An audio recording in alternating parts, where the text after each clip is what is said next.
Hey everybody, what's going on? It's Chris here. Did another pretty good weekend of thrifting, as you can see here. And I'm going to try and make this video a little bit shorter than last time. So I'm going to get right into it. So Friday, I went to just one Savers. I was up in an area, and I needed to get something else, so I just stopped in. Picked up another copy of Risk, if you remember from last time. This time, complete in the case, and this is the 2-player version. Get a second disc, get a host disc, and then a second player copy. Only paid $2.99, pretty good. So that's a game I can get about $20 or so for. And then I picked up this copy of Supremacy, which I've never picked up a copy of Supremacy before. But looking around, it looks like I paid $3.99. It looks like I can get about $40, $50 or so for it. I opened it up, and everything on the inside is new, which is pretty awesome. Alright, so now I'm going to get over to Saturday. That's what this big pile of stuff is. And let's go through the board games first. So this was different Savers. Paid $1.99 for a game called Events. This is made by 3M, as you can probably see there, maybe. They're known for making tape and envelopes and all sorts of not board game stuff now, but they used to make a lot of board games, and Avalon Hill, I believe, took over for them and made just about the same looking versions of these games. So I've never picked up a copy of this before. For $1.99, I figured why not. Looking online, people are asking about, they're asking for $50, which seems like a little bit much for me. But I'll probably mark it around $30 or $40 and see what happens. So next, I spent entirely too long. I think I just busted out the bottom. Yeah, I just busted out the bottom of that. Spent way too long looking at this game and inventorying it. It's called Sports Spectacular. Now, I thought this, I only paid $1.99. I thought this was going to be a Sports Illustrated game that I believe 3M or Avalon Hill put out. And then I took a better look at it, and it said Sports Spectacular. I looked it up. It's pretty vague about how much it's going for. But everything was in there, so I figured $2, give it a shot. It looks like I could maybe get $30 or $40 for it, depending, based off some other people's prices. But yeah, I don't know. I'll find out about that. Next, I guess I believe this was the same Savers. If you watched the last video, you know that I pick up a lot of Polaroid cameras, and anytime you see this little plastic bit around the strap, you know that it probably was not used. And looking at this, it looks brand new. It looks like it's never been used, except for the fact that it has a pack of film inside. Oh, as you can see, it has unused film, but yeah, I just exposed it, so it's not that good now. Yeah, it doesn't power up, so it has dead battery on the film anyway. Only paid $5.99 for that. A buck or two more than I'd usually want to pay, but I figured since it looks brand new, I might as well. And then I picked up another Polaroid camera, new in the container. I've only picked up one of these before, the I-zone. Has film, has batteries. These are not very popular. I paid $3.99. Not very popular. I've had one before that I bought new. I think I ended up paying $2 or $3, and then I sold it for about $20, $25, and I think that's just about the same amount I can get for this. This is definitely one of those like nostalgia kind of things where it's like, oh, I'm gonna get a disposable camera, ha ha ha. Same idea, except this one's not disposable. So yeah, then I moved on to a different Savers in the nearby area, and it had a ton of Xbox and Wii games and Sega Genesis games. I'll just get right into it. It's just Sonic and Knuckles, $4.99. It looks pretty good. Sonic and Knuckles, probably one of my favorite Sega games, especially since you could put one of the earlier ones on top and use Knuckles in some of the older games. I also picked up Sonic 3, $4.99. Definitely more than I would like to pay for Sega Genesis games, especially since I could probably get about $10, I'd say, for each game. Doesn't really leave me much profit, but I might keep Sonic and Knuckles because I currently don't have it because I rented it about 6 or 7 times as a kid.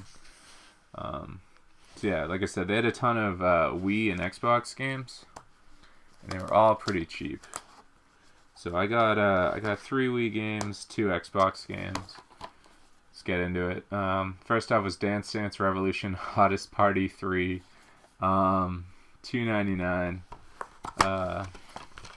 Complete with disc, which looks pretty good, and manual. I know you're probably saying, you're like, why would you pick this up? Like, everybody has Dance Dance Revolution already. So the thing with the Wii is like, it didn't have a lot of good games. It probably had about 20 or 30 decent games. Most of them were first party. So like, some of the like average rating games actually still hold a little bit of value because like they were the decent games. So if you ever see like kind of these like shovelware kind of games, still look into them. I know for Xbox and PS2 it's definitely a whatever, don't worry about it, but for some reason the Wii, as you can see here, I picked up another shovelware kind of game. They still kind of have value. So yeah, second game, Sims 2 Pets. Complete on the inside, looks pretty good. Also paid $2.99. So I was literally going to overlook these games until I remembered to myself that they're worth some amount of money.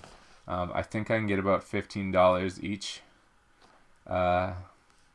Maybe a few bucks more, which is about up there with what you can get for some of the better games, oddly. And then last for Wii, I got Harvest Moon, Tree of Tranquility.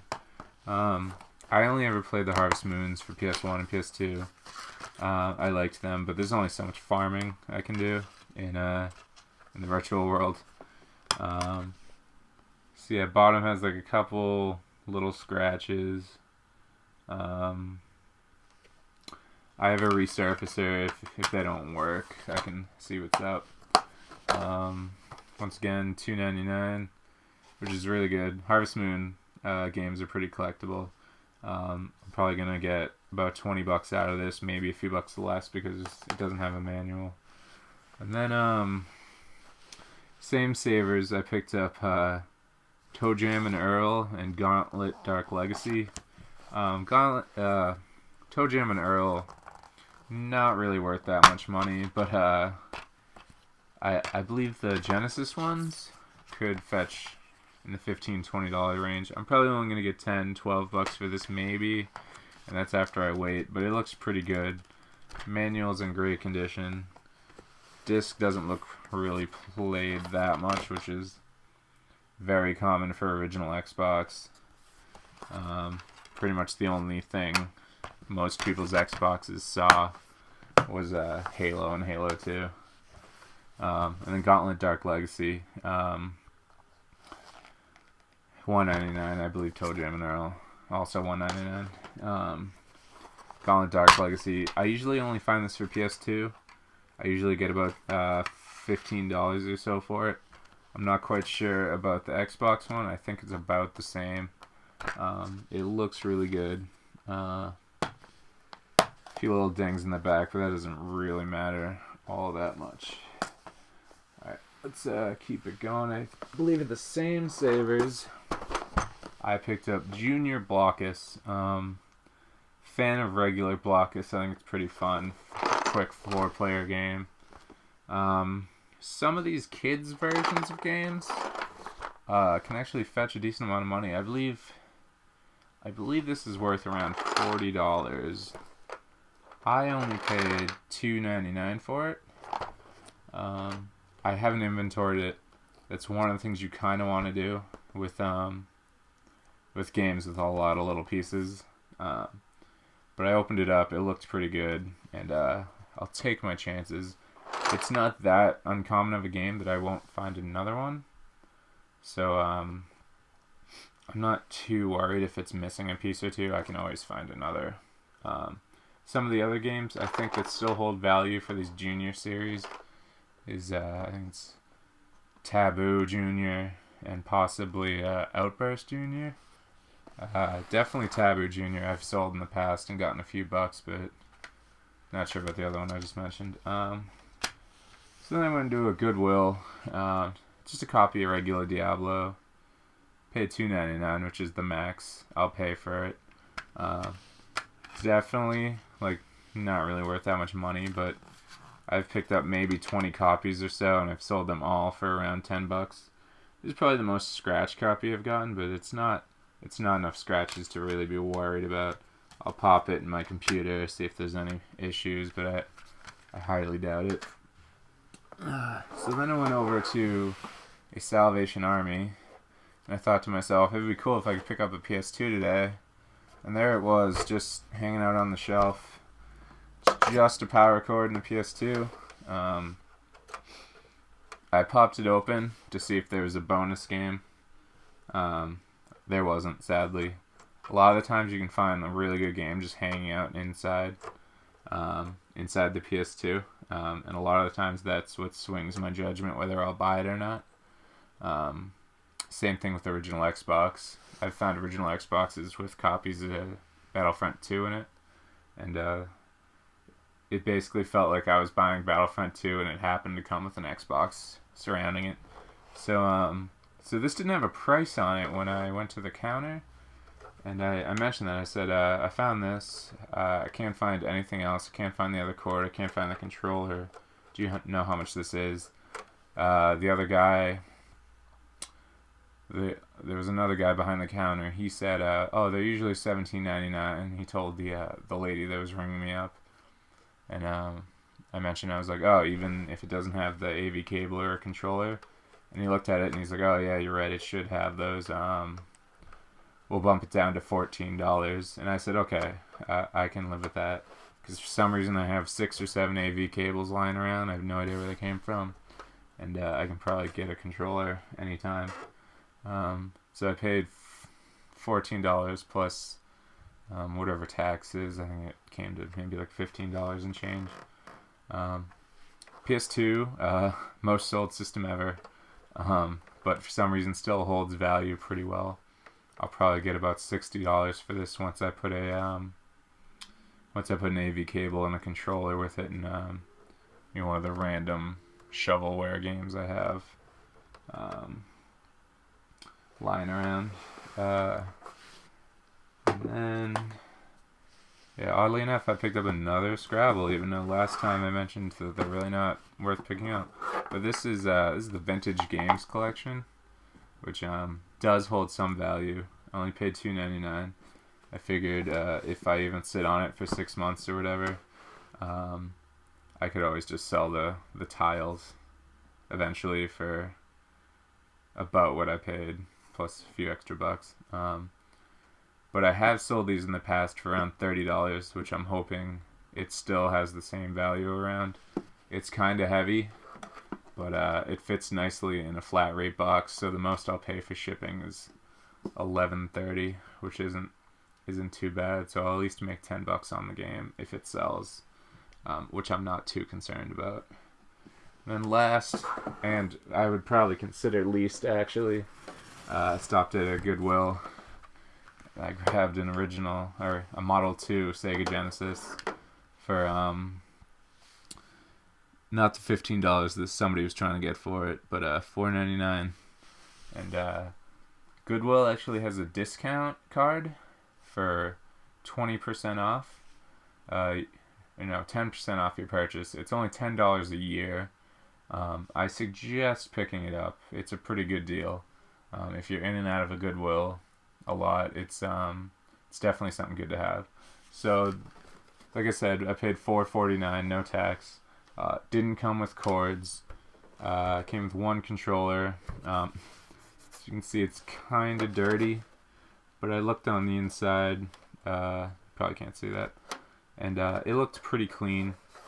I'm not too concerned about it not working, but I've been sitting on a few Sega Genesis Model 2 for, I don't know, maybe even a year now, and they just don't really sell. I think Sega Genesis has really dropped off in the past year, and not a lot of people really care about it the way they do old Nintendos. Which is kind of a shame, because I grew up with a Sega Genesis after I had my original Nintendo, and I thought it was pretty great. So if I get a power cord, I get an RF cable. I pair one of the random Monopoly games or Urban Strike with it. I'll hopefully be able to get $25 for it. So I suggest nobody pick up Sega Genesis. They just really aren't worth it. They don't move. I literally have 2 or 3 of this one and 1 or 2 of the Model 1s. So yeah, that was my haul for Friday and Saturday. That was pretty great. So thanks for watching. Hit subscribe. I'll definitely be making more videos. And thanks for watching. Everybody have a great night.